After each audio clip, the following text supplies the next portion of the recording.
안녕하세요. 자, 이번 시간에는 우리 2023년도 오늘이 이제 6월 10일이에요. 이렇게. 그래서 좀 전에 이제 시험이 끝났고 여러분들이 이제 저한테 막 사진 찍어서 이제 보내주셨는데 그거 가지고 이제 회계학 해설을 같이 하도록 하겠습니다. 그래서 서울시민 지방시 회계학이고 책형이 이제 비책형밖에 없는 것 같아요. 하여튼 뭐 비책형으로 되어 있으니까. 자, 문제가 20문제인데 그 중에 계산 문제는 15개고 이론 문제가 이제 5개입니다. 그러니까 늘 계산 문제가 압도적으로 좀 많다. 그러니까 늘 회계학은 시간이 좀 부족할 수 있다. 그걸 염두에 두시고 계산을 어떻게 좀 빨리 하는가 그런 것들을 좀 여러분들이 염두에 두셔야 돼요. 그 다음에 정보에겐 2개인데 계산 문제 하나, 이론 문제 하나. 이렇게 그러니까 순수하게 이제 나머지 이론 문제가 이제 4개가 되고 정보회계 쪽에는 원래 이제 이론 문제가 많잖아요. 계산 문제 있고 아무튼 그게 하나하나씩 들어가 있다. 그래서 압도적으로 이제 계산 문제 비중이 더 높다 이런 뜻입니다. 그리고 뭐 계산형으로 돼 있지만 사실은 그냥 답이 술술술 보이는 그런 형태 문제가 많아요. 그래서 아마 풀이하는 시간은 그렇게 오래 걸리지 않았을 걸로 추정이 된다. 그러니까 회계학이 뭐 작년도에 비해서는 좀 훨씬 더 쉬웠다. 그럼 1번 문제 한번 보겠습니다. 그래서 1번 문제도 이게 이런 문제는 사실은 틀리면 안 됩니다. 너무 이제 쉬운 문제인데 항상 이런 문제 뭐가 중요하냐면 7월 초가 중요해요. 그러니까 500원이냐 1000원이냐 하는데 일단 3, 4번을 찍었다는 친구들은 7월 초를 안 본 거예요. 그러니까 시험장에 마음이 급하니까 이게 이제 7월 초기 때문에 6개월치만 해야 된다. 그래서 내용을 보세요. 7월 초 현금 10,000원을 정기예금 가입하고 X 1년도 말 결산 시 이게 뭐예요? 미수이자죠. 사실 뭐 세법 시간에서 나와요. 정기예금 미수이자 이렇게 해가지고 입금 불산입하는 그런 세무 조정하는 거. 그리고 우리 이연법에서 나오는 거. 근데 아무튼 정기예금에 대한 이자 수익을 장부에 기록하지 않았다. 이게 무슨 말이에요? 현금주였다고요. 돈이 안 들어왔으니까 수익을 기록하지 않았다. 그러니까 내용인즉슨 여기 X 1년도, X 2년도인데 10,000원을 대여했습니다. 이렇게. 요거를 대여했다. 그러면 이자율이 10%예요. 그럼 이자가 얼마냐면 1,000원이죠. 근데 1,000원이 1년치 이자란 말이에요. 그러니까 우리가 6개월치 하면 얼마예요? 여기 500원, 여기 500원 이렇게 잡아야겠죠. 그러면 12월 31일 날 분계는 뭐예요? 2분계 써야죠. 미수이자 500. 그리고 이자 수익 500을 잡아야 되는데 안 했단 말이에요. 이걸 누락한 거예요. 그래서 그 X 1년도 말 기말 수정분계 누락이 X 1년도 말 자산과 이익에 미치는 영향을 물어봤었죠. 그러니까 그 얘기 뭐냐면 자산이 미수이자는 자산이 있어야 되는데 없잖아요. 이익이 결국 단기수 증가시키죠. 증가시키 안 시켰죠. 그러니까 둘 다 뭐 했다? 과소계상했다. 둘 다 과소계상했다. 그래서 답은 몇 번? 1번이죠. 그러니까 사실은 시험장에서 이런 분계를 쓴다는 것 자체가 시간 낭비죠. 시간 낭비. 그러니까 얘는 이제 보자마자 500원이죠. 그러니까 시험장에서 3, 4번을 찍으면 일단은 뭐냐? 주의력이 없는 거예요. 이렇게. 그래서 항상 시험은 냉정해야 된다는 뜻이에요. 이렇게. 그래서 답은 1번. 과대계상이 아니고 과소계상. 그러니까 미수이자를 기록 안 했으니까 당연히 자산이 어떻게 돼 있어요? 과소계상이에요. 과소계상. 그러니까 답은 1번. 근데 이제 1번도 틀린 분들이 있어요. 이렇게. 그러면 안 되겠다는 뜻이에요. 이렇게 뭐. 그러니까 1번 문제고 하니까 기분상 좀 맞춰주고 우리 채점할 때도 1번부터 틀리면 좀 그렇잖아요. 근데 아무튼 1번 문제는 너무 좀 쉬운 문제고 가장 뭐 기본적인 문제다. 자, 2번도 너무 쉬운 형태의 문제죠. 자, 얘는 뭐냐면 우리 재산법이라고 해서 자본주지 접근법이 있어요. 이게 뭐예요? 우리 기말 자본은 기초 자본에다가 총 포괄 손익을 더하고 소유주 투자, 소유주 분배. 이 총 포괄 손익을 어떻게 구하죠? 단계순 손익에다가 기타 포괄 손익을 가감한다. 여기 소유주 투자가 뭐야? 유상 증자. 소유주 분배가 현금 배당. 아주 뭐 기초적인 겁니다. 자, 그런데 뭘 물어봤냐면 기말 부채를 물어봤어요. 기말 부채. 그래서 기말 부채를 제가 X라고 쓰겠습니다. 또는 뭐 물음표라고 쓰겠다. 그런 뜻이에요. 그러면 네모 박스 제일 밑에 기말 자산이 400이니까 여기 보세요. 얘는 뭐예요? 400만 원 마이너스 물음표죠. 그러니까 우리 물어본 질문이 기말 부채예요. 400만 원 마이너스 물음표. 그 다음에 기초 자본은 어떻게 해요? 기초 자산에서 기초 부채를 빼니까 200에서 50을 빼니까 150만 원. 그리고 시험장에서는 당연히 뭐 해야 돼요? 공색에 띄고 해야 돼요. 공색에 띄고 해야 된다. 자, 그 다음에 총 포괄 손익이 2가지. 단기순 손익에다 기타 포괄 손익 있죠? 70만에다가 5만 원을 더하니까 얼마가 된다? 얘가 75만 원이 된다. 이런 뜻이면 75만 원. 자, 그 다음에 소유주 투자가 뭐 유상증자죠. 그게 125만 원이죠. 이렇게. 자, 그다음에 소유주 분배가 현금 배당이죠. 자, 그게 얼마냐면 이렇게 30만 원 된다. 이게 30만 원이 된다. 이런 뜻입니다. 자, 그러면 이제 계산을 해야 될 거 아니야. 계산. 지금 하는 요거를 계산. 그러면 75에다가 125만 원을 더해 보세요. 그럼 얘가 얼마가 된다? 200만 원 된다. 그리고 여기 보세요. 이게 150이니까 350이죠. 300. 그러니까 400이고 여기 350이니까 여기가 50만 원이에요. 50만 원 마이너스 물음표 했더니 여기가 마이너스 30만 원이죠. 그래서 위치 바꾸자. 30만 원 일로 보내자. 그 다음에 물음표 일로 보내자. 그럼 물음표는 얼마예요? 80만 원. 뭐 검산해 보겠습니다. 400에서 80을 빼면 여기가 320만 원이죠. 이렇게. 그러면 요게 얼마예요? 350만 원에서 30만 원을 빼면 딱 320 나오죠.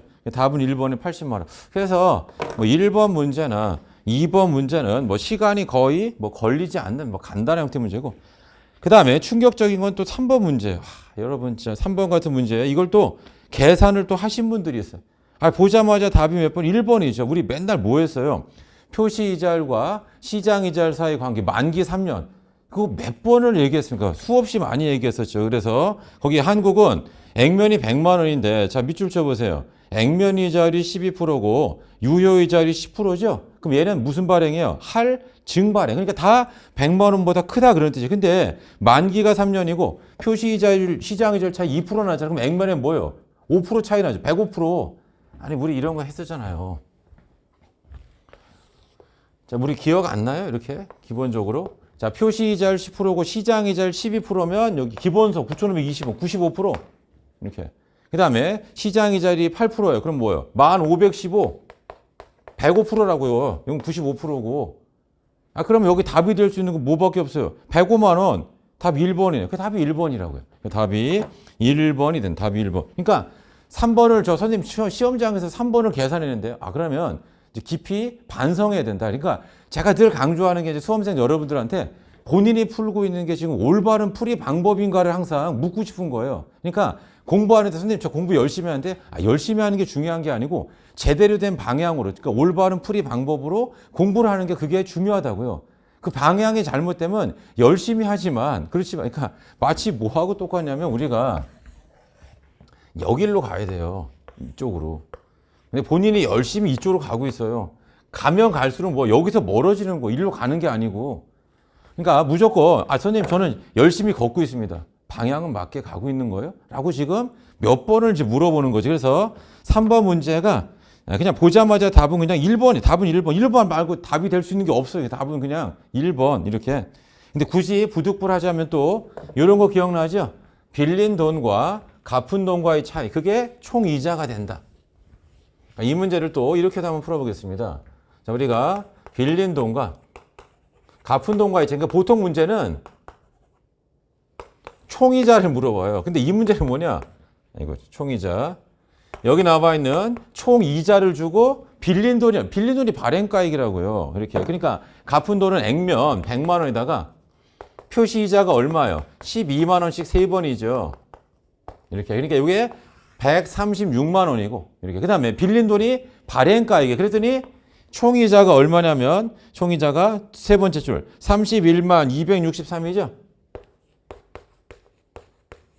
이렇게. 그래서 답은 몇 번이 된다? 104만 9,743. 그러니까 원래 문제는 뭐냐면 이거예요. 자, 이거를 104만 9,743에 발행했다. 3년 동안 총이자 이거라고요. 이렇게. 근데 그걸 거꾸로 했죠. 3년 동안 총이자를 주고 얘를 물어본 문제죠. 이렇게. 근데 개인적인 생각에는 뭐 이렇게 하셔도 돼요. 이렇게 하셔도 되는데 그냥 보자마자 답은 1번밖에 없는데 그럼 1번을 빨리 찍고 그냥 다른 문제를 푸는 게 그게 정상적인 그런 수험생 아닐까요? 그래서 답은 1번이 된다. 답은 1번. 그래서 늘 강조하는 것처럼 뭐냐면 내가 가장 최적의 풀이 방법으로 지금 공부하는지를 먼저 확인을 하고 그 최적의 풀이 방법을 확인. 그러니까 제가 모의고사 같은 거 여러 번 할 때도 있잖아요. 그럼 해설 강의를 들으라고 빠르게 배속을 높여서라도 혹시라도 내가 모르는 더 좋은 방법이 있으면 그거를 아는 게 그게 합격에서 제일 중요하단 말이에요. 그러니까 왜 이 친구들이 합격한 친구들이 문제를 빠르고 정확하게 풀까를 고민을 해보라고 이렇게. 처음부터 빠르고 정확하게 푸는 게 아니고 나름대로 어떤 팁이라는 게 있죠. 그거를 이제 알게 된 거예요. 이렇게. 그러니까 여러분들 그거를 꼭 당부를 드립니다. 거기 3번 문제. 너무 안타까워가지고 3번 같은 문제를 막 계산을 한 거예요. 막 심지어는 막 삼각표 같은 거 그런 거 행동을 하면 안 되겠다. 거기 3번이고. 자, 4번도 마찬가지예요. 그래서 올해 그 지방직 시험이 좀 문제가 수월하다는 게 점수 획득이 수월하다는 게 분명히 여러분들이 힘들 부분이 이제 한두 문제는 있어요. 하지만 대다수 문제는 뭐냐? 계산이 너무 쉽고 답이 그냥 다 보여요. 그러니까 점수 획득에는 큰 문제가 없는 그런 시험이었다. 그럼 4번 문제 한번 보겠습니다. 4번은 두 번째 줄 보세요. FV, OCI 금융자산이고 평가손익이죠. 그러니까 찍더라도 1번이나 3번을 찍으면 개념이 없는 사람이에요. 그러니까 당기손익이 아니고 기타포. 답은 2번 아니면 4번이 된다. 그 다음에 취득 원가가 중요한데 첫 번째 봐보세요. A사의 지분상품 주식을 10,000원에 매입하면서 매입 수수료 500을 지급했다. 그러니까 뭐예요? 1,500에 했다고요. 취득 원가가 1,500.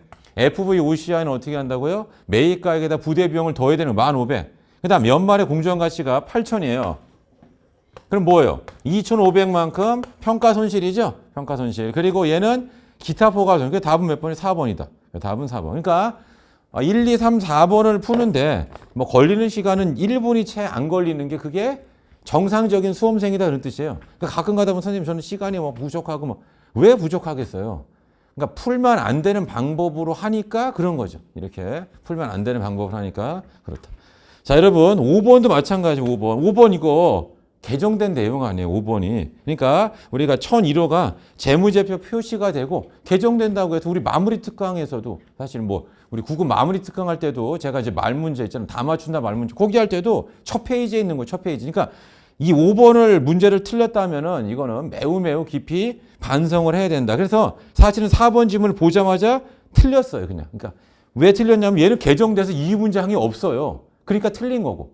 그러니까 지난번에 국가직 시험 제가 그거 잘 몰라가지고 뭐 웅진전이가 뭐 하여튼 뭐 있잖아요. 그 맞춤법 하나 해가지고 이렇게 뭐 틀렸다고 해서 복수 정도 처리하고 했던 그런 거 있잖아요. 그러니까 4번도 뭐냐? 개정된 거기 때문에 무조건 틀린 거고. 근데 옳지 않은 거였으니까 그냥 보자마자 4번 틀린 얘는 개정전 문장이에요. 그러니까 요게 기준서 말하면 1001호가 일단 적어 놓겠습니다. 일단.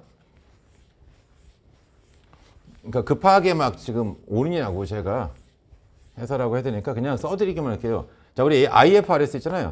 KIFRS. 1001호라고요. 이게 재무제표 표시예요.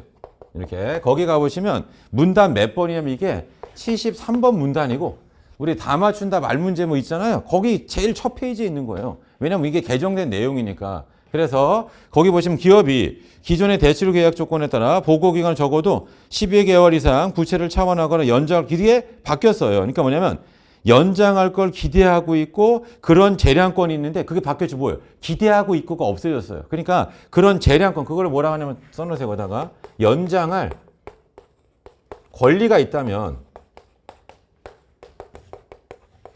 그러니까 옛날에는 마음도 필요했어요. 그러니까 내가 갚을 마음도 없고, 그렇죠? 갚을 마음이었고, 그 다음에 연장할 권리, 계약서상 만기를 연장 권리까지 있으면 그냥 얘는 뭐예요? 실질이었다. 그러니까 외형상 만기는 12개월에 도래하지만 실질 만기는 도래하지 않아요. 그래서 제가 맨날 제 마이너스 통장 이야기했잖아요. 이렇게. 그러니까 마이너스 통장을 쓰고 있는데 처음부터 갚을 마음이 없어요. 이렇게. 그럼 걔는 뭐 그냥 비유동부채, 유동부채가 아니고 비유동부채란 말이에요. 마이너스 통장의 만기는 매년 도래한다. 그러니까 매년 11월 8일 날 연락이 와요. 그 하나은행에서 이종화 씨 어떻게 하실 거예요? 만기 연장하실 거예요? 연장할 거예요. 이렇게. 그럼 알겠습니다 하고 전화 끊어요. 그러면 만기가 또 1년이 연장됐어요. 이렇게. 그렇게 10몇 년이 지난 거예요. 지금. 그러면 그 경우에는 걔는 뭐예요? 그냥 처음서부터 유동부채가 아니고 비유동부채. 그러니까 형식상 만기는 매년 도래하지만 실질 만기는 도래하지 않은 거죠. 그래서 여기 있는 연장할 권리만 있다면 얘는 뭘로 한다? 유동이 아니고 비유동이 된다. 비유동. 그래서 사실은 5번 문제를 보고도 가장 의심이 되는 게 4번이라고요. 4번 지문이 의심. 게다가 얘가 개정전 문장에 우리 73번 문단 다 맞춘다 말문제 거기 할 때도 뭐 했었어요? 이렇게 제일 첫 페이지에 있었죠. 제일 첫 페이지 이렇게.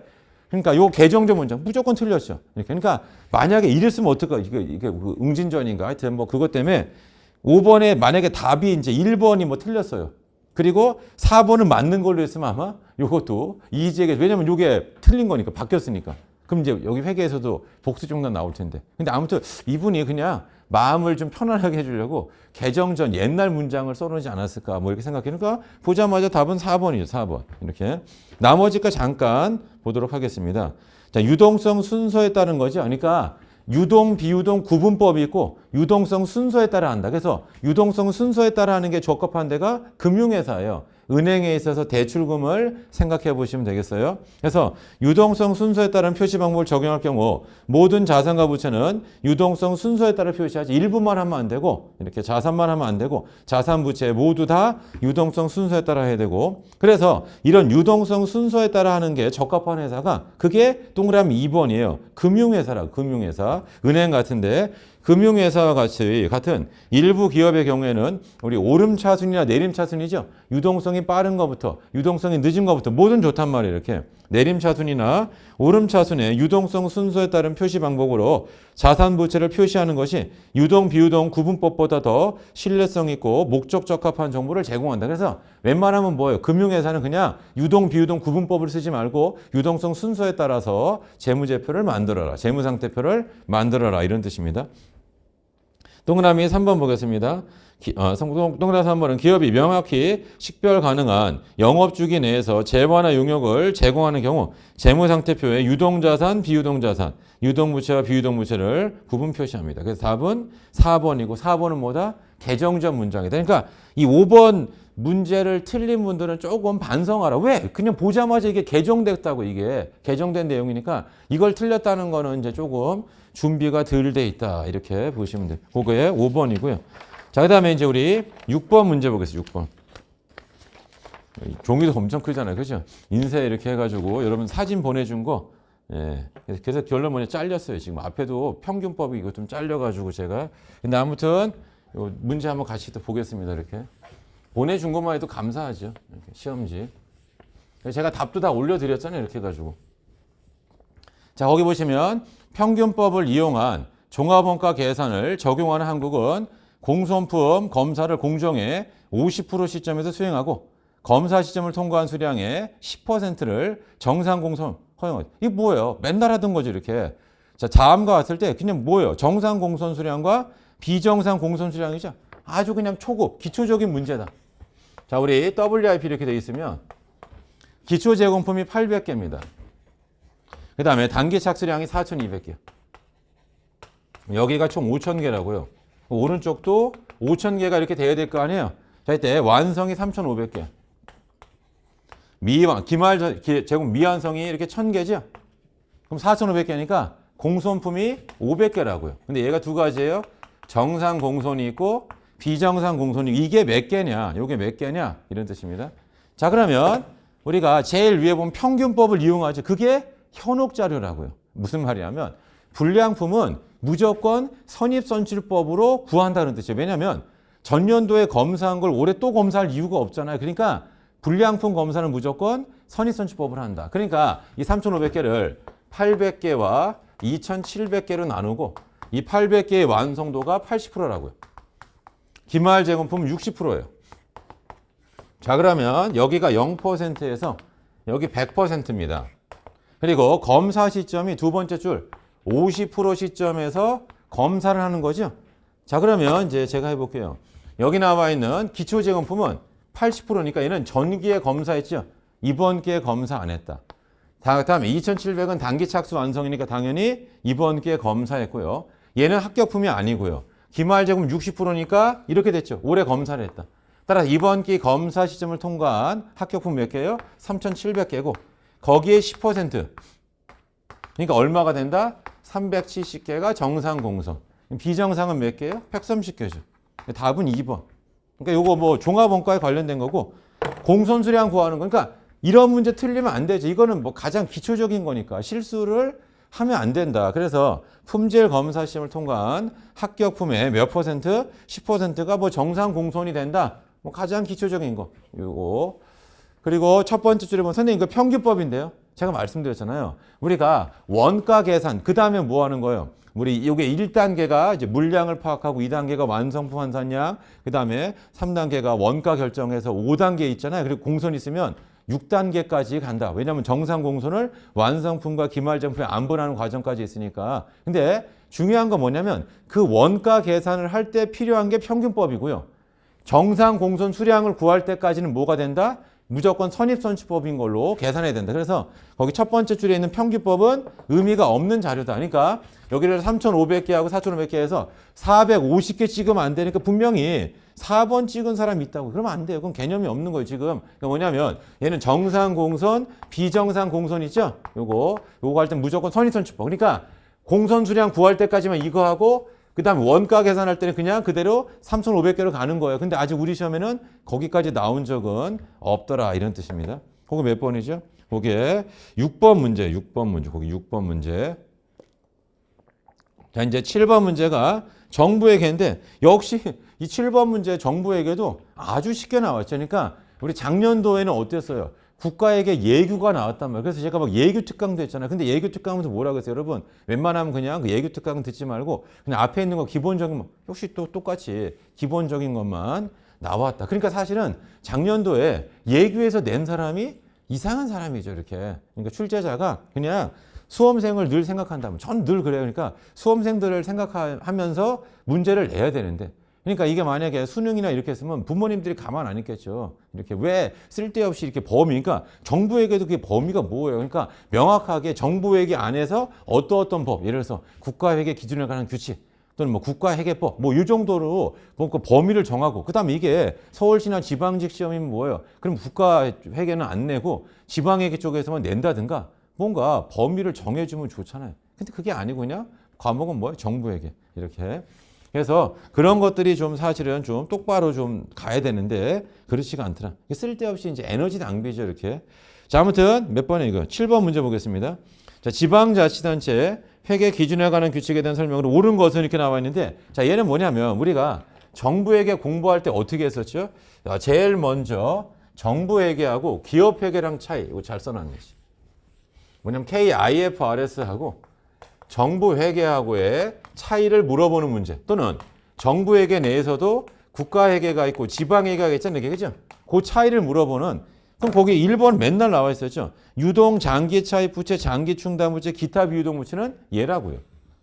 얘가 지방자치단체니까 뭐가 빠져야 돼요? 장기 충당 부채를 지우라. 그리고 얘는 지방자치단체 회계 기준 몇 조예요? 21조라고요. 21조에 가보시면 1번 부채는 유동부채, 장기차입부채, 기타 비유동부채로 구분해서 재정상태 표시한다. 이렇게 나와 있고 자 2번 지문은 뭐냐면 특정 순자산이 아니고 고정 순자산이죠. 그러니까 여기 보세요. BS가 있으면 여기 자산, 부채, 그리고 자본이 아니고 순자산이다. 이 순자산은 세 가지 있죠.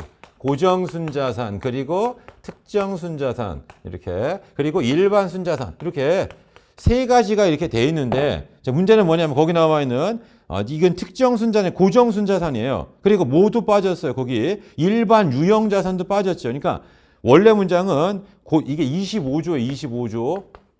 지방자치단체 회계 기준에 관한 규칙 25조예요. 25조. 그래서 25조 가보시면 자, 거기 고정 순자산입니다. 그리고 뭐가 빠졌냐면 일반 유형자산이 빠졌어요. 그러니까 일반 유형자산, 주민편의시설, 사회기반시설 및 무형자산 투자액에서 그 시설 투자 재원을 마련할 목적 조달한 장기차입금 및 지방채 증권 등을 뺀 거. 그게 고정순자산이에요. 그러면 특정순자산은 뭐예요? 뭐냐면 사용 목적이 특정되어 있는 거예요. 그러니까 거기 나와 있는 것처럼 특정 부채를 갖다가 채무를 갖다가 상환할 목적이라든가 적립성 기금의 원금과 같이 사용 목적이 특정되어 있는 그게 바로 특정순자산이 된다. 그러니까 결론은 뭐냐면 2번을 역시 틀린 분이 없을 거예요. 이게 당연히 이게 고정순자산이라는 거 수없이 했으니까 이렇게.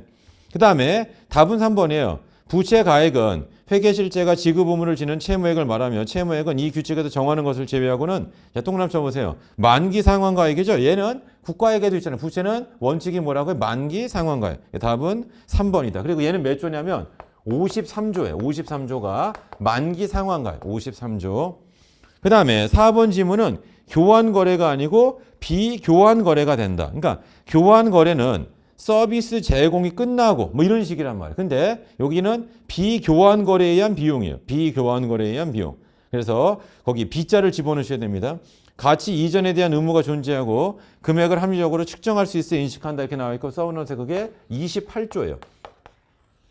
28조고 교환 거래가 아니고 비교환 거래다. 역시 정부에게도 좀 수월한 형태의 문제였다. 그런 뜻입니다.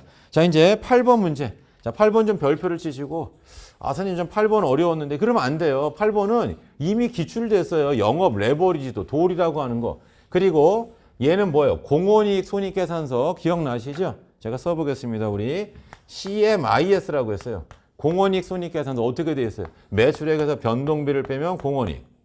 여기서 고정비를 빼면 영업이익 나오죠? 그리고 영업 레버리지 돌 어떻게 구해요? 영업이익분의 공원이익이다. 요거를 활용해서 여러분들이 문제를 풀어주시면 되겠습니다. 자, 그러면 제품 200단위를 단위당 1,000원에 판매했으면 얼마? 200단위 곱하기 1,000원 하면 매출액은 20만 원이죠. 자, 그 다음에 공원이익률이 40%면 변동비는 60%. 변동비는 12만 원. 그럼 공원이익은 얼마냐면 8만 원이에요. 근데 중요한 건 거기 봐보세요. 뭐가 있냐면 200단위 곱하기 1,000원이니까 얘는 200개 곱하기 1,000원이라고요. 그럼 여기는 200개 곱하기 600원이죠. 변동비가 단위당. 그럼 얘는 얼마겠어요? 200개 곱하기 400원이죠.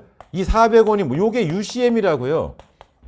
단위당 공원이익. 요게 UCM 단위당 공원이익 된다. 이런 뜻입니다. 그 다음에 이 문제 이제 하이라이트가 뭐냐 이런 뜻이에요. 이 문제 하이라이트가 뭐냐 이런 뜻이에요. 그래서 그게 뭐냐면 영업 레버리지도가 5란 말. 그럼 여러분 영업 레버리지도는 뭐예요? 공원이익분의 그러니까 영업이익분의 공원이익이죠. 요게 돌이라고 돌.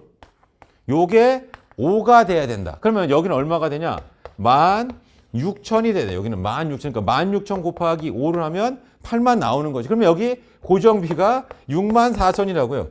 고정비가 64,000. 그래서 물어보는 질문이 뭐냐면 손익분기점 판매량을 물어봤죠. 손익분기점 판매량을 물어봤다 이런 뜻입니다. 그래서 걔를 계산할 때는 고정비 64,000을 여기다 UCM 400으로 나누자고요.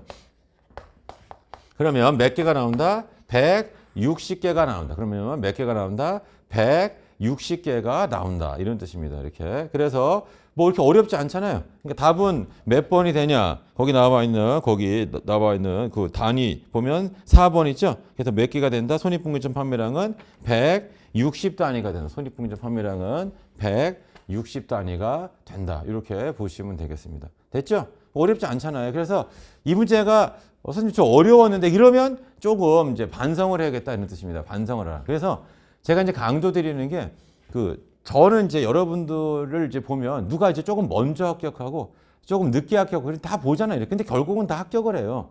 단지 본인이 기회가 왔을 때 이걸 딱 낚아채면 얼마나 이게 좋아. 이렇게 기분도 좀 좋고 지금 아직 여름도 안 오고 있으면 금세 추석이 와요, 여러분.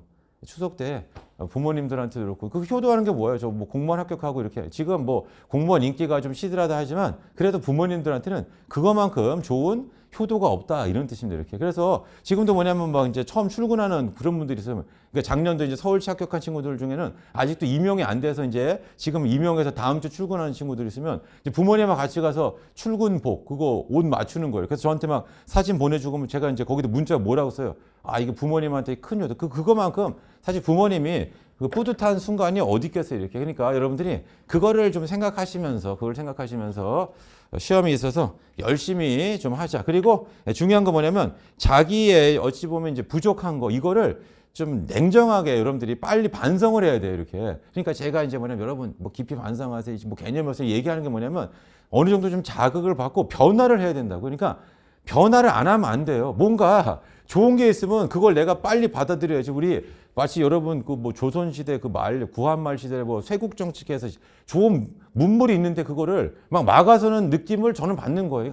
아니 왜 좋은 풀이 방법 편한 풀이 방법인데 그걸 안 하는 거예요. 이렇게. 그리고 시간은 시간대로 보내고 답도 틀리고 회계에서 점수도 잘 안 나오고. 그래서 개인적으로는 그렇게 하면은 좀 곤란하다. 그러니까 신진문물 좋은 풀이 방법이 있으면 빨리빨리 받아들이라고. 그래서 공부의 첫 출발은 뭐예요? 올바른 풀이 방법이 뭔가 하니까 모의고사가 됐든 뭐 기출문제가 됐든 기본서 그 강의가 됐든 도대체 뭐라고 떠드는지 한번 들어보란 말이 이렇게. 그래서 자기의 풀이 방법과 일치하는지 보고 혹시 제가 이제 전달하는 그 방법이 더 좋은 거라면 그거를 좀 따라서 해보란 말. 아니 금세 풀 수 있는데 왜 그거를 이렇게 안 푸냐고요. 아무튼 그 8번 같은 문제도 8번 문제가 있어요. 8번 문제.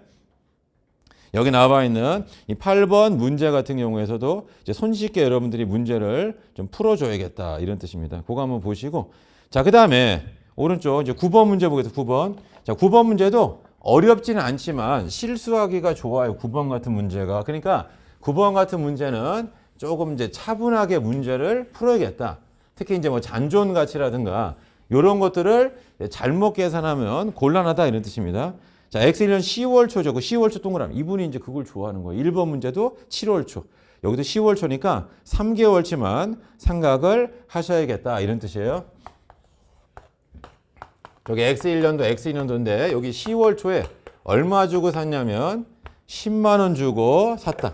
그 다음에 잔존 가치가 2만 원, 연수학계법 2만 원이고 연수학계법인데 내용 연수가 몇 년이냐면 4년이에요. 그러면 이게 10분의 4가 1년치라고. 근데 여기는 3개월치니까 여기다 곱하기 12분의 3을 해야겠죠. 그럼 여기에 8만 원이고 8만 원에 40%하면 여기에 3만 2천 원이죠.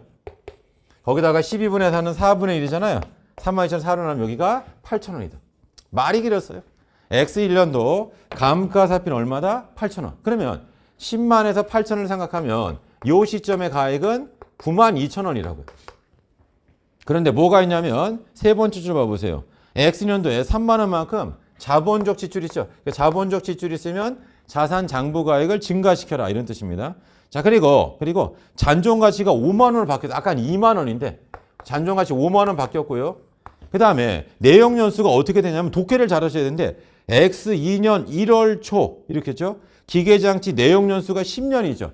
X2년 1월 초 내용 연수가 10년이죠. 이렇게. 그래서 얘를 뭘로 나누자? 얘를 10년으로 나누자 이런 뜻입니다. 그러면 여기 보세요. 자, 여기에 얼마가 되냐면 3만하고 5만을 주면 2만을 빼죠. 그러니까 9만 2천에서 2만을 빼면 이게 7만 2천. 7만 2천을 10으로 나니까 얼마예요? 7,200원.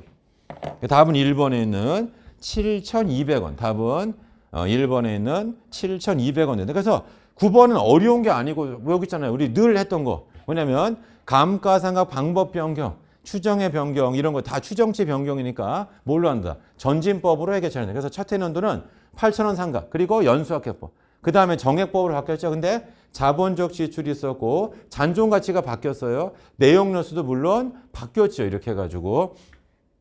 그래서 9번은 실수만 하지 않으면 손쉽게 답을 낼 수 있는 그런 형태의 문제가 된다. 이런 뜻입니다. 자, 이제 10번 문제 좀 별표를 치시고 그래서 우리가 유일하게 문제가 조금 이제 어려울 수 있는 거 그 자체가 뭐냐면 10번 문제예요. 10번 문제. 왜냐하면 10번 문제는 이제 주당이익이고 사실은 제가 이거 모의고사에 냈던 거 이렇게 해가지고 이 주당이익 여기 관련된 거 이렇게 해서 근데 중요한 거 뭐냐면 우리가 기본 주당이익이고 희석 주당 순이익이 있다 이런 뜻이에요. 그래서 그 내용만 이제 간략하게 좀 설명을 드리면 여러분 기본 주당 순이익 어떻게 구해요? 여기 EPS라고 쓰겠습니다. 자, 얘는 단기순이익에서 우선주 배당을 뺀 다음에 가중평균, 유통, 보통 주식수를 빼야 된다. 그런 뜻입니다. 이렇게. 요게 기본 주당 순이익인데 여기다가 희석 주당 순이익이 있어요. 그럼 뭐가 들어가냐면 여기 플러스, 여기 좀 지워놓고 하겠습니다. 잠재적 보통주가 들어가요. 분모에. 잠재적 보통주. 자, 얘는 뭐예요? 원래는 보통주가 아닌데 향후 보통주가 추가 발행될 수 있는 거. 이걸 우리가 잠재적 보통주란 말을 쓴다. 그래서 이런 게 뭐가 있어요? 전환사채라든가 또는 신주인수권부 사채 또는 신주인수권 이런 것들이 뭐가 된다? 잠재적 보통주가 된다. 자, 그 다음에 전환사채가 전환을 이제 해서 보통주가 되면 이자를 주지 않잖아요. 이렇게. 그러니까 여기다가 플러스 해야 됩니다. 그렇죠? 이자 비용 등 또는 이제 뭐가 되냐면 이제 이런 전환사채가 이제 전환되면 이자를 안 주니까 이자 비용이고 이게 정확히 말하면 세후 이자 비용이에요. 그래서 이걸 다른 말로 뭐라 하냐면 이익 조정액이다. 뭐 이런 식으로 표현을 합니다. 이걸 더하자 이렇게. 그래서 여기 보세요. 아까 흰색으로 했던 기본 주당 순이익이 1,000원인데 잠재적 보통주 이걸 반영했더니만 1,200원이 돼. 그럼 이걸 뭐라? 얘를 반희석이다. 희석이 아니 희석은 묽어져야 돼요. 그러니까 EPS가 떨어져야 되는데 우리가 올라가죠. 그러면 안 되고 요게 700원이 됐다. 이런 식으로. 그럼 요게 희석 효과가 있는 거죠. 이렇게. 자, 그래서 10번 문제 보겠어요. 자, 주당 이익이죠. 주당 이익 이렇게. 그래서 이 주당 이익에 대한 그런 내용들을 보시고 그다음에 제일 쉬운 게 3번 문제 보세요. 3번. 자, 유통되는 보통 주식수나 잠재적 보통 주식수가 밑줄 쳐 보세요. 자본금 전입, 무상증자, 주식 분할이죠. 그러니까 그 자본금 전입이 주식 배당 같은 겁니다. 무상증자, 주식 분할 이걸로 증가하거나 주식 병합으로 감소하죠. 그러면 어떻게 된다? 얘를 갖다가 처음서부터. 그러니까 거기 비교 표시하는 기본 주당이익, 희석 주당이익을 소급해서 수정하지 않는다가 아니고 소급해서 수정을 해줘야 된다. 이런 뜻이에요. 그러니까 무슨 말이냐면 쉽게 이렇게 한번 해볼게요. 자, 여기 X1년도 이익이 2,000원이요. 이렇게. 그리고 주식수가 10주예요. 그럼 여기 EPS는 얼마냐면 200원이라고요. 이렇게. 근데 이제 X2년도에 뭐 했냐면 10주를 무상증자했어요. 그럼 주식수가 20주가 될 거 아니에요. 그러면 비교 표시되는 X1년도에 있는 EPS도 얼마예요? 20주로 바꿔야죠. 이게 바로 뭐다? 소급이죠, 소급. 그러니까 결론은 뭐냐면 우리 무상증자나 주식 배당 이런 것들은 다 뭐예요? 기존 주주한테 주는 거죠. 그러니까 당연히 뭘다? 소급 적용한다. 그러니까 처음서부터 무상증자 또는 주식 분할 이런 것들이 있는 걸로 본다. 그래서 사실은 3번이 제일 쉬웠어요. 3번. 소급해서 수정하지 않는다가 아니고 소급해서 수정을 해야 돼. 소급해서 수정을 해야 된다. 이런 뜻입니다. 자, 그 다음에 동그라미 1번 보겠습니다. 자, 희석 주당이익을 계산할 때 희석 효과가 있는 옵션이나 주식 매입권이 뭐냐면 스톡 옵션을 얘기하는 거예요. 이렇게. 그래서 이 주식 매입권은 행사된 것으로 가정한다. 이 경우 권리 행사에서 예상되는 현금 유입액은 그 다음에 이제 틀렸는데 보통주 직전 회계 기간 기말 종가가 아니고 거기다 써보세요. 평균 시장 가격이다. 얘를 평균 시장 가격을 적용해야 된다. 왜냐면 종가를 하게 되면 어떻게 돼요? 그거를 조작을 할 수가 있단 말이에요. 이렇게. 그러니까 그걸로 하지 말고 평균 시장 가격으로 한다. 평균 시장 가격. 거기가 틀렸고요. 그 다음에 이제 3번 보세요. 2번 보세요. 2번. 자, 보유자 선택에 따라 보통주나 현금으로 결제. 거기다 제일 중요한 말은 보유자가 투자자예요. 그러니까 투자자의 선택에 따라서 보통주나 현금으로 결제하게 되는 계약의 경우 주식 결제 또는 현금 결제 좀 밑줄 쳐보세요. 희석 효과가 더 큰 방법으로 결제된다고 하죠. 그러니까 그 얘기 뭐냐면 EPS가 더 많이 하락할 거라는 거야. 최대한 하락하면 얼마까지 하락하는지를 보여주란 말이에요. 그러니까 이 사람이 선택을 할 수 있어요. 이렇게. 그러니까 거기 뭐냐면 보통주로 결제하냐 현금 결제하냐. 그래 보통주 결제하는 게 A라는 방법. 현금 결제가 이제 B라는 방법이에요. 이렇게. 그래서 A라는 방법으로 해가지고 우리가 희석 EPS를 계산했더니 100원이고 B라는 거 했더니 70원이에요. 더 떨어지는 게 얘죠. 그럼 이걸로 계산해주라. 그러니까 희석 효과가 더 큰 걸로 계산해야 된다. 이런 뜻이에요. 그래서 그게 답은 2번이다. 그러니까 희석 효과가 더 큰 방법으로 결제된다고 가정해서 희석 주당 순이익을 계산한다. 그러니까 답은 2번이고요. 그 다음에 이제 4번 문제는 뭐냐면 중단 영업에 대해 보고하는 기업은 중단 영업에 대한 기본 주당 이익하고 희석 주당 이익을 포괄 손익계산서나 그 다음에 주석에 표시합니다. 그러니까 표시하지 않는다가 아니고 주석에 공시하지 않는다가 둘 다 표시하거나 주석으로 공시한다. 표시하거나 주석으로 공시한다. 이렇게 보시면 되겠어요. 자, 그래서 거기다 좀 메모만 좀 해놓으세요. 이렇게. 자, 이게 뭐냐면 여기 나와 있는 주당 이익이죠. 이게 주당 이익이 기준서예요. 이게 몇 번이냐면 1033호예요. 이렇게 1033호. 그래서 거기 동그라미 1번 문장이 있죠. 동그라미 1번. 희석 주당이익을 계산할 때 희석 효과가 있는 옵션이나 주식 매입권 이렇게 나와 있죠. 걔는 요 1033호에 45번 문단이 되는 거고요. 그 다음에 동그라미 2번이죠. 보유자 선택에 따라 걔는 60번 문단. 여기 1번 지문은 45번 문단, 2번 지문은 60번 문단. 그 다음에 3번 지문 있죠. 이렇게. 그래서 3번 지문이 얘가 64번 문단. 그 다음에 거기 4번 지문 있죠? 그게 68번 문단이다. 68번 문단이 된다. 이렇게. 자, 우리 이제 11번 문제 보겠습니다. 우리 11번은 또 간만에 은행 계정 조정표 문제가 나오는데 역시 문제는 매우 좀 쉬웠습니다. 그래서 물어본 질문이 거래은행 측 수정 전 당좌예금 잔액. 그러니까 여기 회사가 있고 은행이 있다. 여기가 조정 전 금액인데 이 자리를 물어본 거죠. 이렇게. 자, 회사는 얼마를 줬냐 이런 뜻이에요. 그래서 두 번째 줄 끝에 보세요. 한국의 수정 전 당좌예금 잔액은 장부 잔액이 얼마냐면 16만 원인데 공세겐 띄고 할게요. 여기 16만 원. 공세겐 띄고 해보자. 자, 그 다음에 조정사항을 줬습니다. 그래서 첫 번째 보세요. 나는 한국이 거래은행에 입금한 수표 3만 원이 부도됐죠. 부도수표 회사 차감 금액이 얼마냐면 3만 원. 회사 차감 여기가 부도수표가 된다. 자, 두 번째 동그라미 보겠습니다. 거래처인 서울 나는 한국이에요. 서울이 상품 구입 대금 2만 원을 한국 통장에 입금했죠. 무통장 입금했다고요. 계좌 이체했다고요. 근데 한국에는 아직 통보되지 않았죠. 은행엔 돈이 들어왔는데 한국이 모르니까 한국에 가산한다. 회사 미기입 예금 얼마냐면 2만 원. 여기다 가산한다 이런 뜻이에요. 그 다음에 세 번째 겁니다. 자, 거래은행은 한국의 5월분 수수료 4만 원을 차감했죠. 그러니까 자동이체로 빠져나갔는데 회사가 모르는 거죠. 4만 원 마이너스. 4만 원 마이너스가 된다 이런 뜻입니다. 됐죠? 자, 그 다음에 네 번째 동그라미 보겠습니다. 한국이 기발행한 수표 만 원이 아직 은행에서 지급 제시되지 않았던 뭐예요? 기발행 미인출수표 은행 차감 기발행 미인출수표. 마지막 동그라미입니다. 한국은 현금 2만 원을 입금했는데 은행은 아직 은행 미기입 예금이죠. 2만 가산. 이렇게 하면 여기가 이제 일치해야 되니까 올바른 금액을 한번 구해보자. 올바른 금액을 구해보자. 그럼 이게 얼마냐면 18만 원에서 7만 원을 빼보자. 그럼 얼마야? 11만 원 된다. 그럼 여기도 11만 원이 돼야 된다. 여기 만 원이죠. 물음표에다 만 원을 더하면 11만 원. 얘는 얼마야? 10만 원이다. 답은 2번에 있는 10만 원. 그래서 문제 자체는 아주 난이도는 이제 은행 계정 조정표 가장 기초적인 거. 아마 틀린 분은 없을 거라고 생각하고 개인적으로는 좀 동그라미 좀 치지 말란 말이에요. 제발 좀. 16만 원 이렇게 그죠? 치지 말고 그러니까 보기 지문을 보라고요. 7만 원, 10만 원, 16만 원, 18만 원. 공세기를 칠 이유가 도대체 뭐가 있냐고. 이거 치는 것도 다 시간이라니까 이렇게.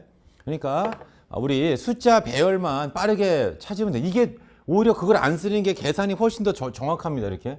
그걸 쓰는 것보다. 그러니까 여러분들이 그걸 쓴 분들은 이제 뭐냐면 그러니까 쓰고 합격했으면 별 말이 없어요. 왜냐하면 그런 사람들은 이제 다른 암산 등이 빠르니까 이제 시간 내에 풀었겠죠. 근데 그렇지 않은 분들은 뭔가 내가 왜 이렇게 지금 빨리 못 가는가를 봐야 된다 이런 뜻이에요. 이렇게. 그게 매우 좀 중요하다. 그게 매우 중요하다. 마치 우리가 뭐 사이클 타는데 막 머리 막 엄청 휘날리고 그러니까 그래서 머리를 묶으라고 한 거예요. 좀 묶으라고 이렇게. 그 다음에 뭐 바람막이 막 그 엄청난 뭐 잠바 같은 걸 입고 막 달려서 저항을 받아가지고 안 나가니까 벗으라고요. 그거 좀 제발. 근데 안 벗고 선생님 저는 그래도 갈 수 있습니다. 그게 아니고 계속 본인이 뒤처지니까 그렇게 저항 많은 걸 하지 말고 좀 날렵하게 해서 가자고요. 이렇게. 그러니까 이런 거 좀 들고 다니지 말라고요. 자, 그게 이제 우리 11번 문제가 되겠습니다. 자, 그 다음에 자, 12번 문제도 좀 역시 별표를 어려워서 별표가 아니에요. 자, 얘는 고정 제조관접비 조업도 차이 예산 차이죠. 그럼 여기 보세요. 자, 우리가 변동 제조관접비는 AQ 곱하기 AP, AQ 곱하기 SP, 여기 SQ 곱하기 SP. 요게 VOH라고요. 변동 제조관접비. 그리고 요걸 우리가 스펜딩 베리언스라고 해서 소비 차이. 요걸 우리가 능률 차이 또는 효율성 차이. 보통은 이쪽에 많이 나오는데 지금 하는 건 얘가 아니고 FOH라는 FOH. 지금 FOH는 어떻게 한다고 했어요? 여기 실제, 여기 예산, 여기 배부액이죠. 실예배.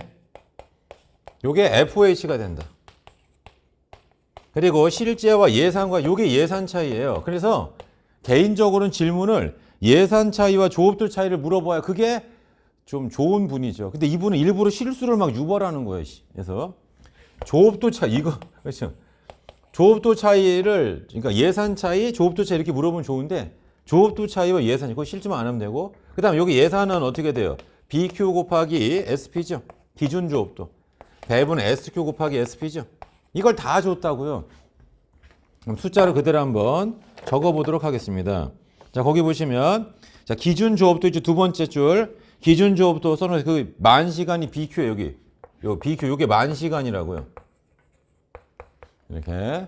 자, 그다음에 고정 제조 간접원가 배분율은 얼마냐면 기계 시간당 50원. 그게 SP라고요. 요 SP가 여기 50원이라고요. 그러니까 50원. 그러니까 결국 이게 얼마냐면 말이 길어서 50만 원이라고 예산이. 자, 그다음에 실제 산출량에 허용된 표준 조업도가 12,000 기계씩 거기다 써면 그게 SQ라고요. SQ가 12,000이라고요. 이렇게. 자, 그다음에 거기 나와 있는 실제 발생한 고정 제조 간접비가 66만, 여기가 66만 원이죠. 그다음에 여기 SP는 50이에요, 똑같이. 12,000 곱하기 50하면 이게 60만 원이라고요.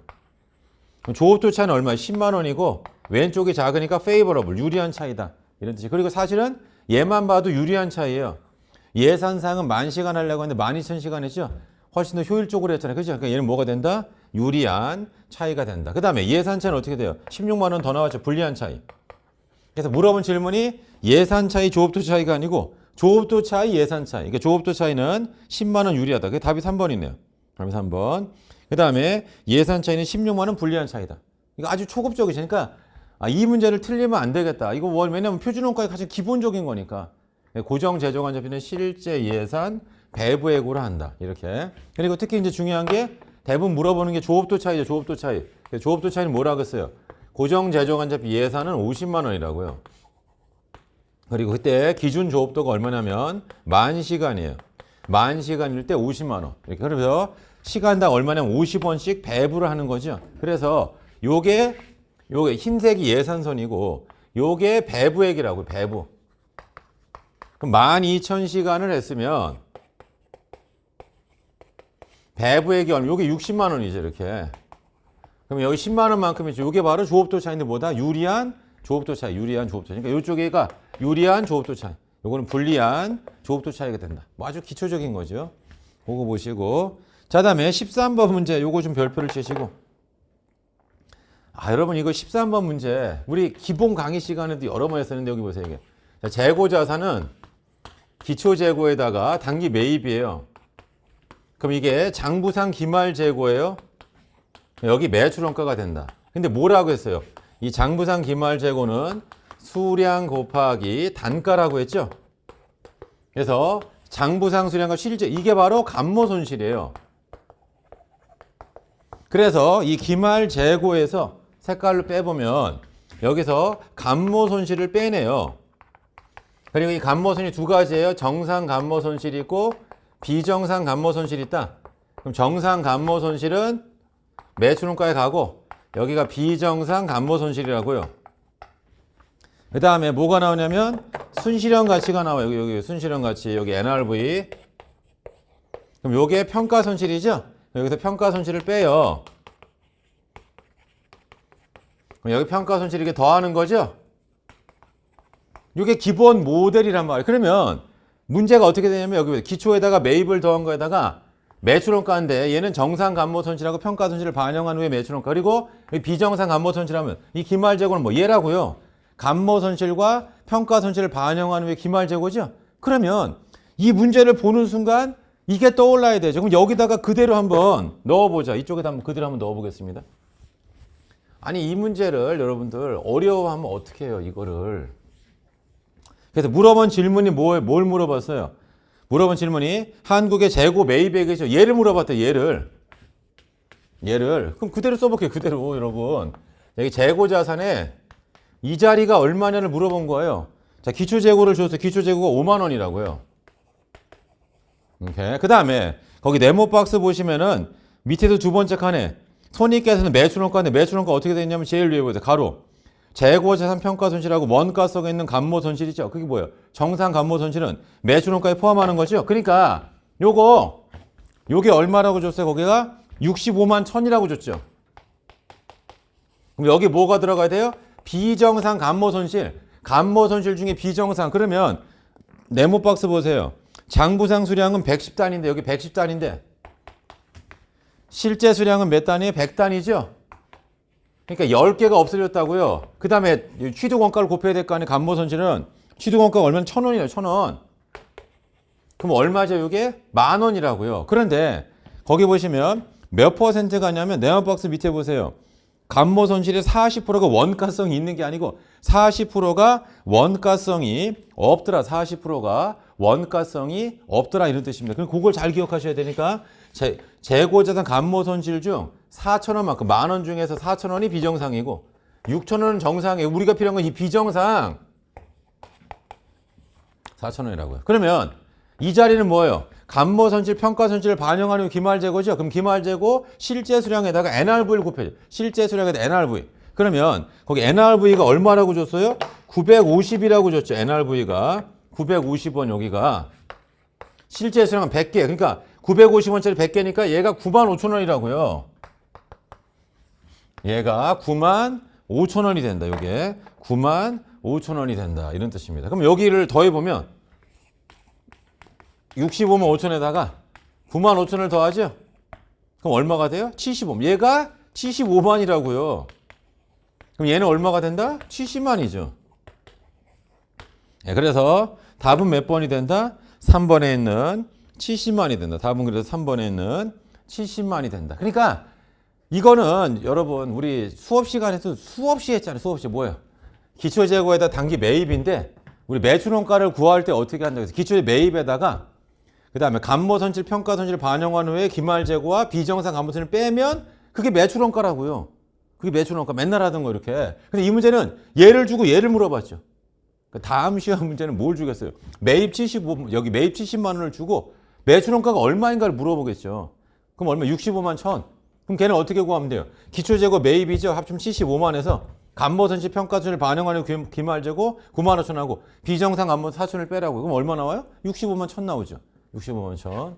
그래서 요 문제를 여러분들이 조금 잘 숙지를 해주시면 되고 13번 문제. 그래서 항상 요거 머릿속에 기억해 두라고 요거. 그리고 특히 이 문제는 이 문제 이런 것들이 그 문제가 두 가지가 있다고 했잖아요. 여기 나와 있는 것처럼 원래 매출원가에다가 정상 감모 손실하고 평가 손실을 이제 반영한 후에 금액을 하면 된다. 제가 원래 얘기하려고 했던 게 뭐냐면 여러분들 지금 서울시하고 이제 지방직이잖아요. 원래는 국가직 붙은 문제, 회계실무 검정고시하는데 거기 맨날 나오는 문제. 거기에 이렇게. 근데 어차피 여러분들은 서울시나 지방직 갈 분들이니까 뭐 이거는 뭐 상관이 없겠습니다. 아무튼 그 13번 문제 요거 잘 기억해 두시고. 자, 우리 14번은 우리 손실충당금, 대손에 관한 문제죠. 그래서 올해 이 서울시 문제가 좀 쉬웠다는 게 뭐냐. 물론 아까 뭐 희석 문제처럼, 그죠? 희석 EPS처럼 기존에 이제 없던 거, 그죠? 잘 안 다루던 것도 있지만, 그렇지만 우리가 100점을 맞아야지 합격하는 게 아니잖아요. 그러니까 작년도도 평균 80이었잖아요. 그 필기 커트라인이 이렇게. 그래서 이번에도 이제 봐보세요, 여러분들이. 자, 여기 나와 있는 것처럼 이 14번 문제는 여기 대손충당금 계정이죠. 얘는 손실충당금이에요. 그럼 얘는 마이너스 자산이니까 어떻게 되죠? 이거 기초, 기말, 증가, 감소. 그럼 대손충당금 왜 증가해요? 대손 처리한 거 현금 회수하거나 아니면 요게 대손상각비죠? 요게 손상차손이에요. 그리고 이 문제 질문이 뭐예요? 질문. 손상차손이 얼마? 요 대손상, 요게 손상차손이라고요. 요게 손상차손. 얘를 물어본 거지, 이렇게. 대손충당 왜 감소해요? 대손이 발생하면 충당금을 쓰니까 감소한다. 거기다 그대로 갖다 넣으면 되죠. 그대로 한번 해볼게요. 자, 기초에 손실충당금은 3만 원이에요. 3만 원. 역시 공세기는 좀 띄고 하라고요. 3만 원. 3만 원. 그 다음에 6만 원이 회수불능 확정. 대손 발생, 여기 발생 얼마? 6만 원. 보기 지문 봐보세요. 공세기 안 붙여도 되잖아요.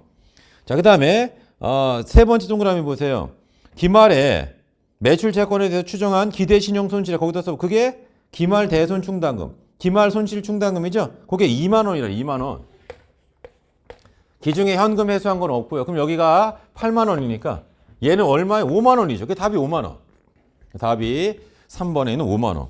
그러니까 이번 시험이 좀 수월하다는 게 뭐냐면 거기 나와 있는 것 좀 11번, 뭐 12번, 13번, 14번 문제가 다 그냥 평이에요. 뭐 어려운 게 없이 그냥 무난하게 다 나왔다. 자, 이제 15번은 역시 별표 치시고, 15번도 제가 이제 모의고사 이제 출제했었던 그런 내용들이 된다. 15번도. 그래서 이 15번 같은 경우 차이번가에 대한 설명이잖아요. 그게 뭐냐면 단원 이름은 차이번가 자본화.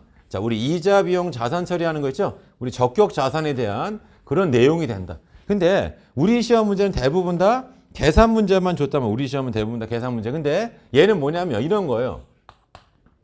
자, 우리가 이런 거 생각해 보세요. 내가 돈을 차입을 한다. 그리고 여기가 공사를 개시하죠. 여기가 공사를 종료한다. 이렇게. 그 다음 여기가 차입금을 상환하죠. 이렇게. 이런 식으로. 자, 그러면 요 기간 동안에 뭐냐? 요거는 자본하지 않고 이건 비용 처리한다고요. 공사를 개시해야 되니까 여기서부터 여기까지 요게 자본화 기간이에요. 요 기간이 요게 자본화 기간이 된다. 요게 자본화 기간이 된다. 이런 뜻입니다. 그래서 우리가 보통 하는 건 이제 계산 문제만 내는데 요거는 이제 말로 하는 걸 낸 거예요. 말로 하는 거 이렇게. 그래서 어디에 했냐면 자본화 종료. 언제 자본화 종료할까? 이런 거에 관련된 내용들을 물어본 거예요. 이렇게. 그래서 요게 이제 기준서로 보면 우리가 이제 뭐 마무리 특강 해가지고 제가 9급 마무리 특강 하면서 이제 국가직 할 때 이제 했었던 건데 마무리 특강 다 맞춘다 말 문제 있잖아요. 이렇게 해가지고 그럼 지방시티 안 하는 게 아니고 회계는 똑같잖아요. 그러니까 좀 들으라고요. 안 들으신 분들은. 그래서 거기 보면 제가 기준서 이제 조문 특강 같은 걸 했었는데 거기 보면 이제 뭐가 냐면 이게 1023호예요. 1023 이게 바로 차입 원가가 된다. 1023호 이게 차입 원가가 된다. 이런 뜻입니다. 자, 그래서 여기에 대해서는 이제 문단으로 보면 이제 우리 넘버링 보면 4번 보세요. 4번 지문부터. 자, 옳지 않은 건데 이제 답은 2번이고 이제 4번부터 보세요. 4번. 자, 4번이 문단 18번이에요. 문단 18번. 자, 4번 읽어보겠습니다. 자, 적격 자산에 대한 지출이죠. 그러니까 우리가 연평균 지출액을 구해요. 이렇게. 그러니까 1월 1일 얼마 쓰고 이렇게 여기가 요 계산할 때 1월 1일 얼마 쓰고 그다음에 10월 1일 얼마 쓰고 이렇게 돈을 지출할 거 아닙니까? 이때 적격 자산의 지출은 현금의 지급이라든가 다른 자산의 제공 또는 이자부 부채의 발생 등에 따른 지출액을 의미하는데 자, 그다음 봐보세요. 적격 자산 관련된 수치하는 자, 밑에 보세요. 정부 보조금이죠. 그러니까 내가 건물 같은 걸 짓는데 내 돈 갖다 짓는 게 아니고 국가에서 보조금 받아서 건물을 짓는다라고 한번 해보겠습니다. 그러면 그 보조금 있죠? 그럼 보조금은 건설 등의 진행에 따라 수치하는 금액은 적격 자산의 지출액에서 차감한다. 그러니까 내가 지출액이 예를 들어서 100억을 지출했는데 국가에서 40억을 보조금을 받았어요. 그럼 지출액은 얼마예요? 60억으로 하라고요. 그러니까 이 4번 문장의 핵심은 뭐냐면 마지막이죠. 정부 보조금은 적격 자산 지출액에서 차감한다요. 다음 모의고사는 어떻게 한다? 가산한다면 틀렸다고요. 보조금을 빼고 하라. 보조금을 빼고 하라. 그게 4번 지문이고 문단으로 말하면 그게 18번 문단이 된다. 이런 뜻입니다. 자, 그 다음에 이제 답이 2번인데 그 2번이 19번 문단이에요. 2번이 19번 문단이 된다. 읽어보겠습니다. 적격 자산을 의도된 용도로 사용 가능하게 하는 데 필요한 활동은 당해 자산, 물리적 제작 활동뿐만 아니라 그러니까 포함한다가 아니고 물리적 제작 활동을 포함하나가 아니고 포함뿐만 아니라 그러니까 당연히 포함하는 거고 그 이전 단계에서 이루어진 기술 및 관리상의 활동은 포함하지 않는다가 아니고 그러니까 그 물리적인 제작 활동을 포함할 뿐만 아니라 그 이전 단계에서 이루어진 기술 및 관리상의 활동이 있죠. 이것도 포함한다. 그러니까 그 뒤에가 틀린 거예요. 기술 및 관리상의 활동은 포함하지 않는다가 아니고 걔도 포함한다. 그래서 거기다 써봐. 그게 뭐냐면 인허가 받는 거. 이런 것들도 전부 다 포함된다. 그러니까 의도된 용도로 사용 가능하게 하는 데 필요한 그 활동에는 이 물건을 만드는 것뿐만 아니라 만든다고 되는 게 아니에요. 왜냐면 기껏 만들어놨지만 허가를 못 얻으면 다시 허물어야 돼요. 그러니까 사실은 더 중요한 게 허가를 얻는 거예요. 우리가 재개발하고 싶어요. 건물 짓는 거 지을 수 있어요. 하지만 서울시 등에서 허가를 내줘야 돼요. 뭐 몇 층까지 짓는 거 다 그게 허가 사항이죠. 그러니까 허가를 내주는 것 자체가 더 중요해요. 그러니까 그거를 당연히 포함을 해줘야 돼요. 허가를 포함을 해줘야 된다. 그래서 답은 2번인데 적격 자산을 의도된 용도로 사용 가능하게 하는데 그 필요한 활동에는 물리적인 것뿐만 아니라 인허가 활동도 포함한다. 이런 뜻이에요. 그러니까 여기서 물리적 활동은 포함되지만 인허가 활동은 포함되지 않 틀렸다고요. 인허가 활동도 포함한다. 이런 뜻이에요. 그래서 답은 2번이든 답은 2번. 그러니까 말로 하는 게 좀 어려웠고 제가 늘 말씀드렸잖아요. 그럼 얘가 기존에 나왔었냐가 안 나왔었다고요. 그냥 모의고사에만 이제 내는 그런 문제란 말이에요. 이렇게. 그래서 답은 2번이 된다. 답은 2번. 그 다음에는 1번 지문 보세요. 1번 지문. 자, 1번 지문은 우리 기준서 1023호의 23번 문단이에요. 그래서 1번 지문 보세요. 적격자산이 물리적으로 완성된 경우라면 일상적인 건설 관련 후속 관리 업무 등이 진행되고 있더라도 일반적으로 당해 자산을 의도된 용도로 사용 가능한 걸 보죠. 그래서 옆에다 써보세요. 따라서 자본화를 여기 있잖아요. 자본화를 종료한단 말이에요. 이게 종료해 보면 뭐냐면 쉽게 말하면 건물이 완성이 되면 자본화를 종료하는데 이 완성이라고 하는 것 자체가 내부 인테리어니 뭐니 이런 거 그죠? 전구까지도 다 꽂혀야지만 완성이 되냐? 그런 뜻이 아니란 말이에요. 이렇게. 그러니까 그런 것까지는 빼더라도 완성으로 봐야 된다. 그래서 거기 다시 1번 지문 보세요. 적격자산이 물리적으로 완성된 경우라면 일상적인 건설 관련 후속 관리 업무 등이 진행되고 있더라도 그러니까 사실은 여러분 준공 검사를 해요. 그죠? 그러니까 그게 안에 내부 인테리어든지 뭐니 이게 다 된 게 아니에요. 그 전에 일단 준공이 나는 거죠. 쉽게 말하면. 그 마치 이제 준공이 나면 자본을 종료한다. 그럼 그 이후로도 뭐예요? 약간 공사가 더 진행될 수 있는 거죠. 이런 느낌. 그래서 적격자산이 물리적으로 완성된 경우라면 일상적인 건설 관련 후속 관리 업무 등이 진행되고 있더라도 일반적으로 당해 자산을 의도된 용도로 사용 가능한 걸로 본다. 그래서 뭐예요? 자본화를 종료해야 된다. 그러니까 거기 나와 있는 건설 관련 후속 관리 업무 등이 진행되고 있으면 자본화를 종료하지 않다면 틀렸다고요. 그래도 자본화를 종료해야 된다. 그래도 자본화를 종료해야 된다. 그러니까 물리적으로 완성됐으면 자본화를 종료한다. 근데 건설 관련 후속 관리 업무 등이 조금 더 진행될 수 있어요. 이렇게. 그래도 자본화는 종료해야 된다. 이런 뜻이고요. 자, 이제 3번 지문 보세요. 3번은 24번 문단이에요. 이렇게 24번 문단 이렇게. 그러니까 저보고 이제 출제를 하라고 해도 기존에 안 나왔던 기준서 문단 그거 갖다 내면 되잖아요. 그죠? 그러니까 먹고 살기 편해요. 문제 내기 편하다고 이렇게 해가지고. 자, 그래서 거기 3번 지문 보세요. 그게 24번 문단인데 뭐냐면 적격자산의 건설 활동을 여러 부분으로 나눠 활성하죠. 나눠 완성하죠. 그러니까 이게 뭐냐면 A동 건물을 지을 때 이제 뭐가 있냐면 복합 업무시설 또는 복합 문화시설 뭐 이런 것들이 있으면 A동, B동, C동, D동 이렇게 여러 동을 짓는데 A동, B동은 완성되고 C동이 아직 완성이 안 됐다 이런 뜻이에요. 그럼 그럴 때 어떻게 할 거냐? 다시 읽어보죠. 적격자산의 건설 활동을 여러 부분으로 나눠 완성하고 남아있는 부분에 건설 활동은 계속 짓는 거죠. C동은 계속 건설 중에 있어요. 이미 완성된 A동, B동은 사용 가능하잖아요. 이렇게. 그럼 당해 부분을 의도된 용도로 사용 또는 판매 가능하게 필요한 대부분 활동을 완료한 시점에 차입원가 자본화 종료하죠. 그러니까 그 얘기는 뭐냐면 A동, B동에 관련된 차입원가 걔는 자본화를 중단하고 이제 비용 처리하고 C동에 관련된 것만 자본화를 해야 되는 너무 당연하죠. 이렇게. 그래서 다시 동그라미 3번 보세요.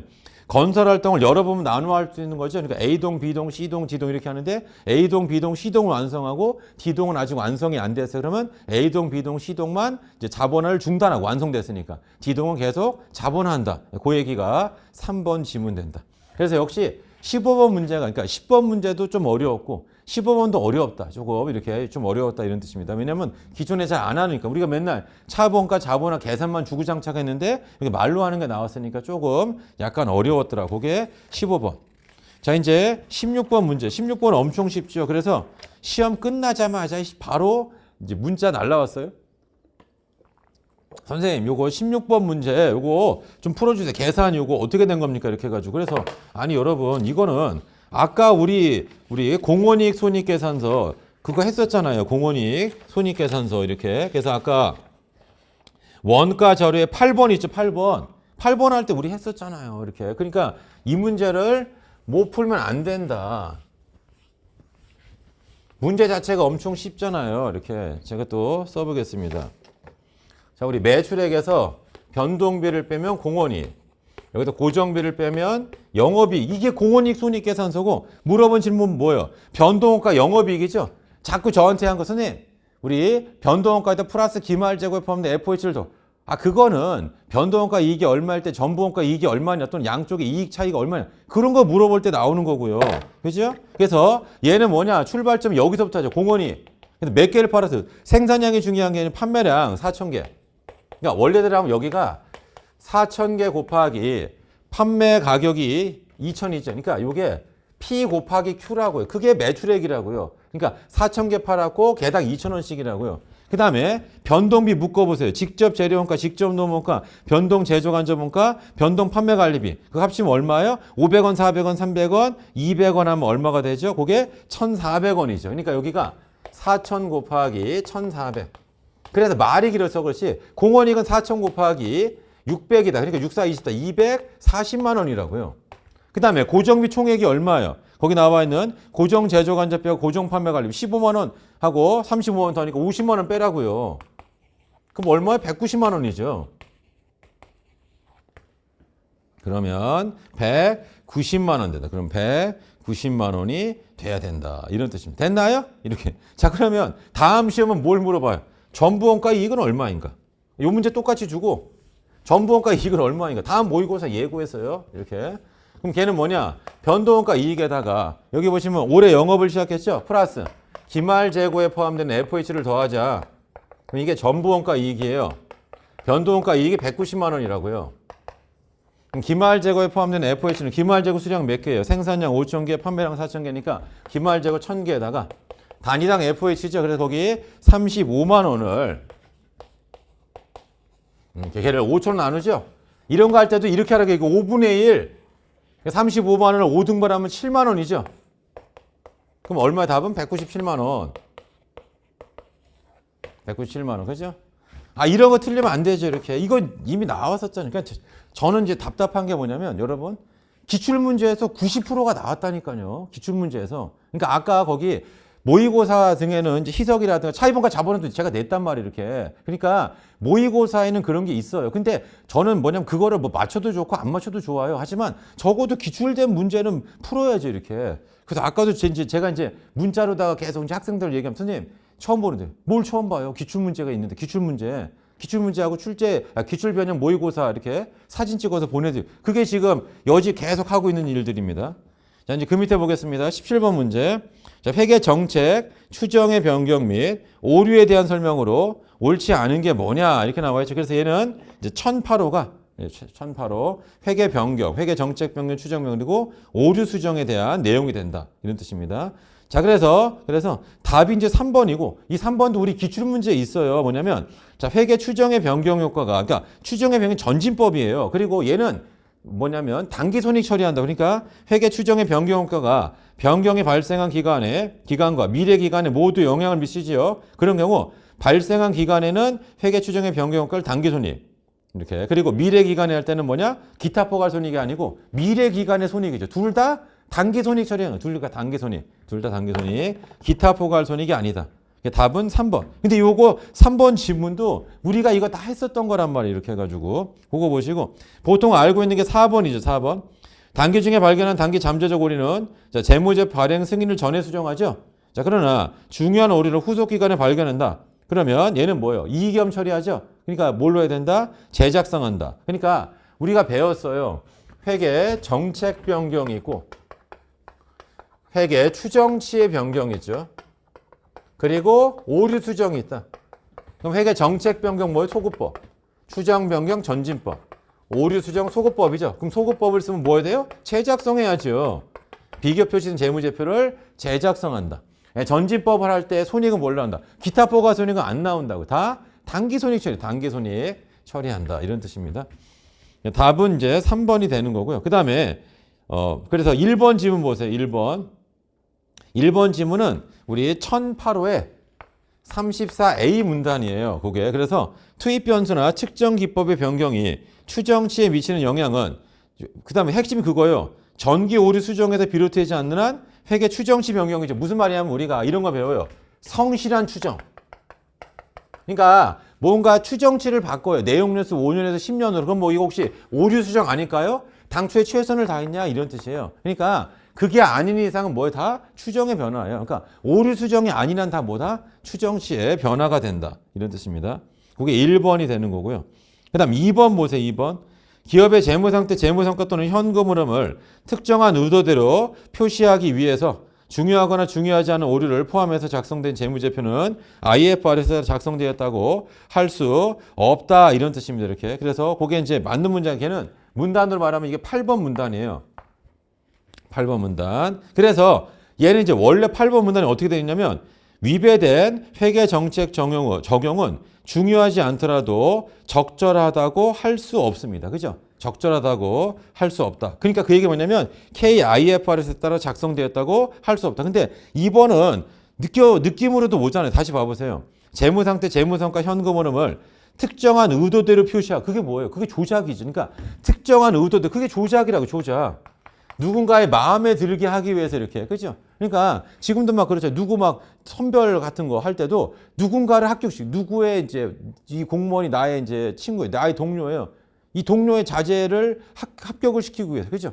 이 아이를 합격시키기 위해서 아이도 아니죠. 성인이죠. 이렇게 그냥 합격시키기 위해서 뭔가 의도, 조작을 가하는 거죠. 이렇게 평정표나 이런 거 할 때 그러면 안 되는 거죠. 이렇게 그러니까 2번 보세요. 기업의 재무상태, 재무성과 또는 현금 흐름을 자 특정한 의도대로 표시 거기 의도를 하면 그게 조작이라고 조작 이렇게 그러면 걔는 IFRS에 따라 작성되었다고 당연히 할 수가 없다 이런 뜻이니까 그게 핵심은 뭐예요?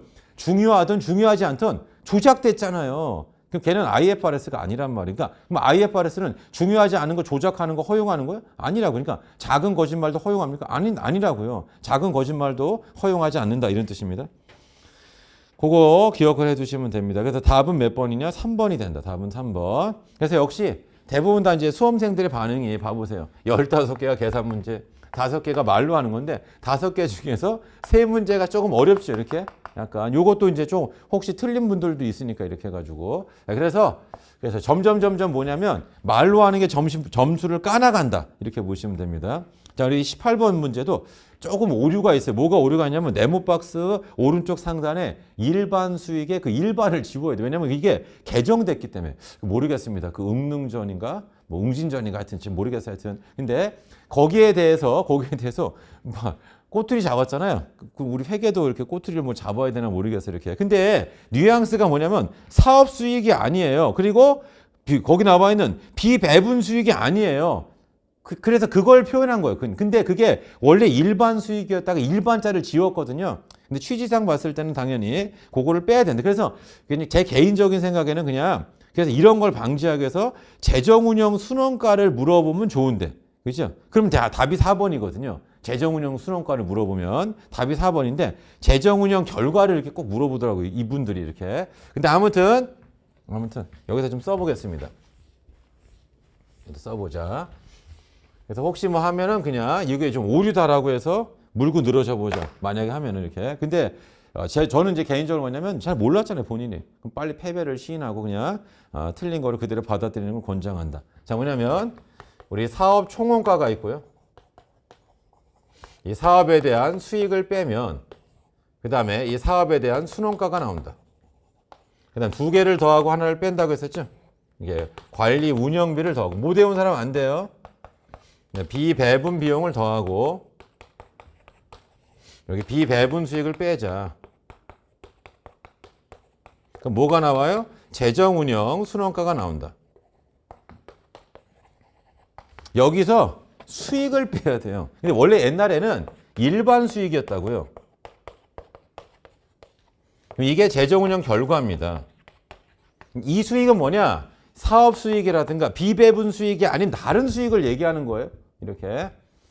된다. 그럼 여기다 그대로 갖다 한번 집어넣어 보도록 하겠다. 이런 뜻입니다. 그럼 거기 보면 사업 공색에 띄고 할게요. 사업 총원가가 20만 원이고요. 그 다음에 오른쪽 밑에 사업 수익이 7만 원이 있어요. 그럼 20에서 7만 원을 빼면 이게 13만 원이죠.